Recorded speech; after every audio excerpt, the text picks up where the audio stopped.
నిత్య పూజలివివు నేరిచిననోహో ప్రత్యక్షమైనట్టి పరమాత్మునికి నిత్య పూజలివివో.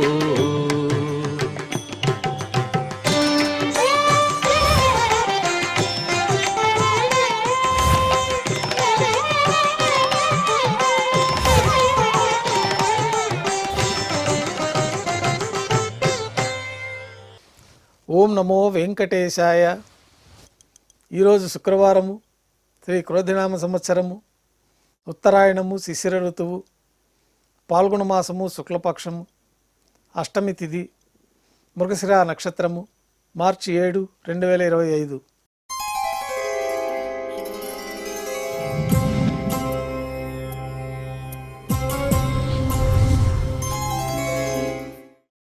ఉభయ దేవేరులతో శ్రీ మలయప్ప స్వామివారు బంగారు తిరిచిపైన వేంచేస్తారు. మేళతాళాలతో ఊరేగింపుగా విమాన ప్రదక్షిణంగా సంపంగి ప్రాకారంలో కల కళ్యాణ మండపానికి చేరుకుంటారు. కళ్యాణోత్సవం ప్రారంభమవుతుంది. పుణ్యాహవచనము, అంకురార్పణ, రక్షాబంధనము, అగ్నిప్రతిష్ఠ, స్వామివారికి కొత్త పట్టు వస్త్రాల సమర్పణ, అమ్మవార్లకి నూతన పట్టు వస్త్రాల సమర్పణ, మహాసంకల్ప పఠనం, మాంగళ్యాలకు అభిషేకం, మాంగళ్యాలకు ఆరాధన, శ్రీవారి తరఫున మాంగళ్యాల అమ్మవార్లకి సమర్పణ, శ్రీవారికి కర్పూర నీరాజనం, అమ్మవార్లకి కర్పూర నీరాజనం, విశేషమైన హోమాలతో పూర్ణాహుతి పూర్తయిన తర్వాత మాలా పరివర్తనం అనే కార్యక్రమాన్ని నిర్వహించి ఉభయ దేవేరుల్ని శ్రీవారి చెంతకు చేర్చి ఈ సందర్భంగా అక్షతారోపణం అనే వైదిక కార్యక్రమాన్ని నిర్వహించిన తర్వాత కర్పూర నీరాజనము, స్వామివారికి నైవేద్యము, తిరిగి కర్పూర నీరాజనంతో కళ్యాణోత్సవం పూర్తవుతుంది. కళ్యాణోత్సవం భక్తుల దర్శనం అనంతరం శ్రీదేవి భూదేవి సమేతంగా శ్రీ మలయప్ప స్వామివారు బంగారు తిరిచిపైన వేంచేస్తారు. మేళతాళాలతో ఊరేగింపుగా ధ్వజస్తంభం వద్ద కల అద్దాల మండపానికి చేరుకుంటారు. వేదపారాయణ నడుమ ఊంజల సేవ నిర్వహించుకొని కర్పూర నీరాజనంతో ఊంజల సేవ పూర్తవుతుంది. భక్తుల దర్శనం అనంతరం ఉభయ దేవేలతో శ్రీ మలయప్ప స్వామివారు బంగారు తిరిచిపైన వేంచేస్తారు. మేళతాళాలతో ఊరేగింపుగా ఆలయం వెలుపుల కల వైభవోత్సవ మండపానికి చేరుకుంటారు. ఆర్జిత బ్రహ్మోత్సవంలో భాగంగా బంగారు గరుడ వాహనం పైన శ్రీ మలయప్ప స్వామివారు వేంచేస్తారు. కర్పూర నీరాజనంతో గరుడ వాహన సేవ పూర్తి అవుతుంది. హనుమంత వాహనం పైన శ్రీ మలయప్ప స్వామివారు వేంచేస్తారు. కర్పూర నీరాజనంతో హనుమంత వాహన సేవ పూర్తి అవుతుంది. పెద్ద శేష వాహనం పైన శ్రీ మలయప్ప స్వామివారు వేంచేస్తారు. కర్పూర నీరాజనంతో పెద్ద శేష వాహన సేవ పూర్తి అవుతుంది.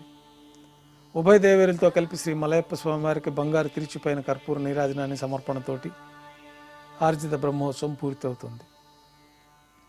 సాయం సంధ్య వేళలో 1000 దీపాలతో అలంకరించబడి ఉన్న సహస్ర దీపాలంకరణ సేవ మండపానికి శ్రీదేవి భూదేవి సమేతంగా శ్రీ మలయప్ప స్వామివారు చేరుకుంటారు. వేదం, గానం, నాదం నడుమ సహస్ర దీపాలంకరణ సేవ జరిపి నక్షత్ర నీరాజనము, కర్పూర నీరాజనంతో సహస్ర దీపాలంకరణ సేవ పూర్తి అవుతుంది. ఉభయ దేవేరులతో శ్రీ మలయప్ప స్వామివారు 4 తిరువీధుల ఉత్సవం జరుపుకున్న భక్తులను అనుగ్రహించి శ్రీవారి ఆలయంలోకి చేరుకుంటారు. ఆలయంలో నైవేద్యం పూర్తయిన తర్వాత గర్భాలయంలో వేంచేస్తారు. వెంటనే రాత్రి తోమాల సేవ ప్రారంభమవుతుంది. ఉదయం సమర్పించిన పుష్పమాలికలు సల్లింపు చేసుకుని గర్భాలయాన్ని శుద్ధి చేసుకుని బంగారు పంచపాత్రలో శుద్ధ జలాన్ని నింపుకొని మూలమూర్తికి, ఉత్సవమూర్తులకి శ్రీ వైకానస భగవత్ శాస్త్రోక్తమైన విధానంలో ఉపచారాలు సమర్పించి కొత్త పుష్పమాలలతో మూలమూర్తికి, ఉత్సవమూర్తులకి అలంకరణ జరిపి చతుర్వేద మంత్రాలతో మంత్రపుష్పాన్ని సమర్పించి నక్షత్ర నీరాజనము, కర్పూర నీరాజనంతో రాత్రి తోమాల సేవ పూర్తి అవుతుంది. తులసి దళములతో అష్టోత్తర శతనామార్చన నిర్వహించిన తర్వాత రాత్రి నైవేద్యంలో భాగంగా అన్నప్రసాదాలు, పన్యారాలు, దోశ, ఘంటానాదం మధ్య నైవేద్యంగా సమర్పిస్తారు. త్రివీస నైవేద్యం పూర్తయిన తర్వాత భక్తులని సర్వదర్శనానికి అనుమతిస్తారు.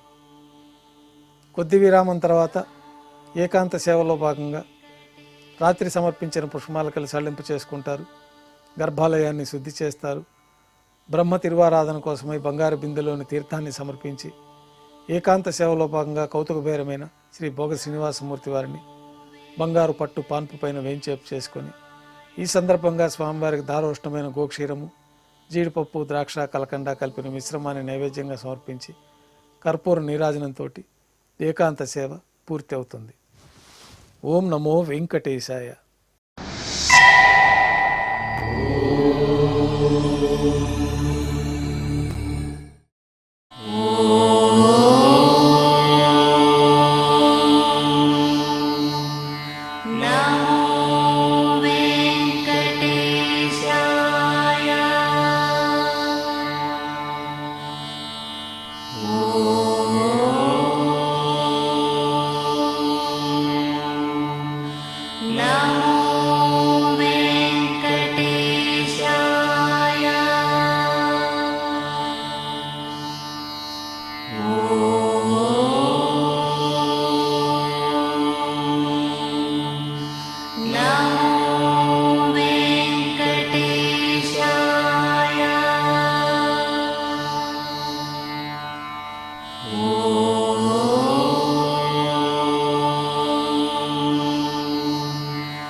ఓ